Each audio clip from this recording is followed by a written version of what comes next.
Students, so I apologize. I taught you how to do vamping wrong, and now I'm going to redeem myself by making this video for you to explain how to do vamping so that you can practice it on your own time before you get a second chance to do your exam this week.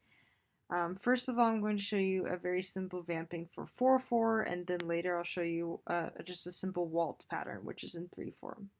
So as you can see, I've written a short melody for the piano professor for whatever either Mr. Rednor or Dr. Graves will play for you. So let me play this one.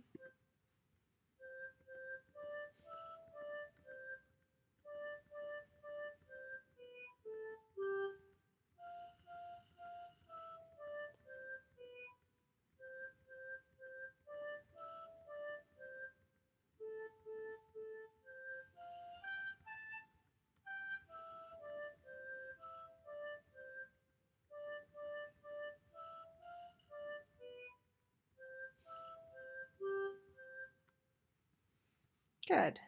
And now I'm going to explain how you can vamp. So this is two-handed vamping, meaning you're going to do essentially what you did for the Star Spangled Banner, but it's going to be a little bit more disjointed. So you're still playing only one note in the left hand at a time, and let me play what the left hand does. It does, if this is in 4/4, it plays a note on every first and third beat.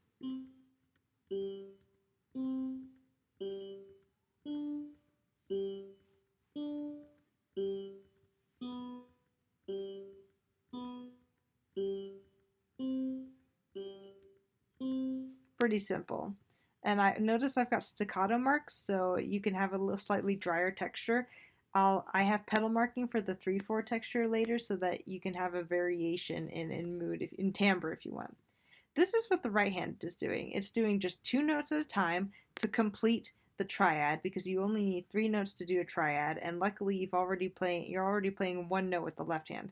So this is what the right hand would be doing on every second and fourth beat. Notice it's off the beat from the left hand.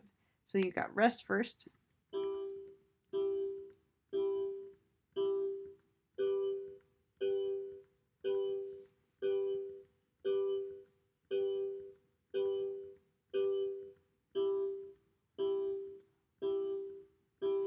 So this is the gist of what the right hand is doing, and this is what the hands sound like together.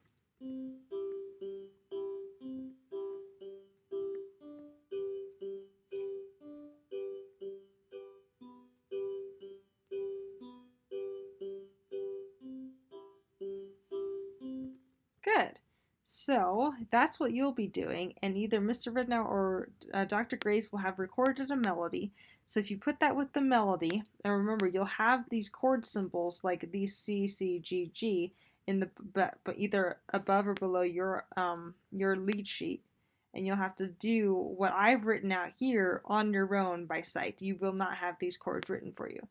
So let's add the melody back in. And let's see how this sounds all together. So remember, you will only have the melody, not the chords, but you will have the chord symbols, what I've written below here.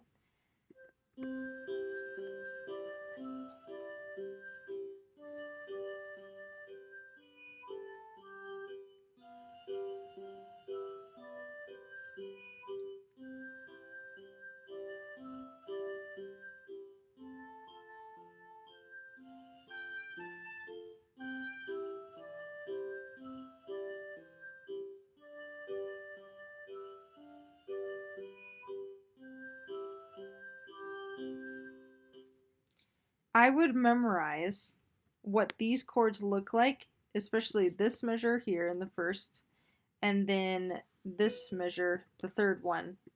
I'd memorize what those chords are and then practice transposing them to different keys, especially the keys of G, D, and F major. So that was a 4/4 rhythm. It's just a boom chick, boom chick, boom chick, boom chick rhythm.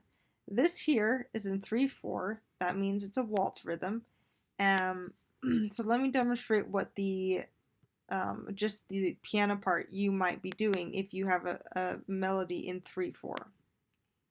This is what it will sound like. And notice I put pedal in the bottom here. You may or may not want to use that depending on if you have one, but it's a good idea. especially if the melody is a little bit more flowing. Here's what the piano part might sound like.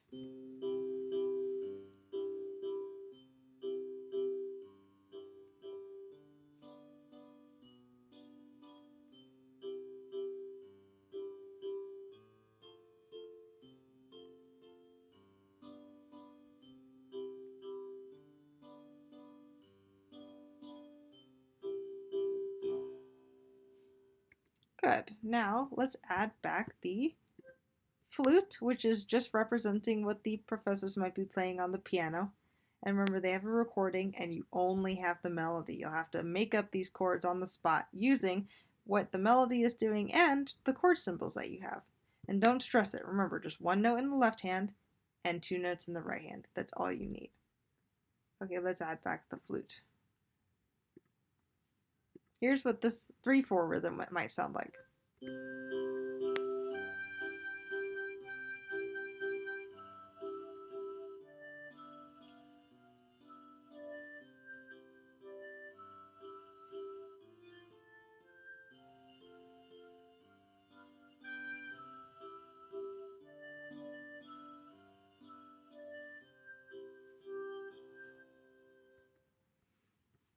I hope that gives you some clarification on vamping. And remember, root position is your friend. So if you don't want to do a more complicated rhythm like what I did in the beginning here, where the left hand is doing C, G, C, G, which would technically be 1, 5, 1, 5. You could just keep this third beat on C every time. It would sound like this. And likewise, you could just, for root position G chord, since the chord symbol here does say G, you could just keep this left hand on G the entire time. So if I put that together with the C's,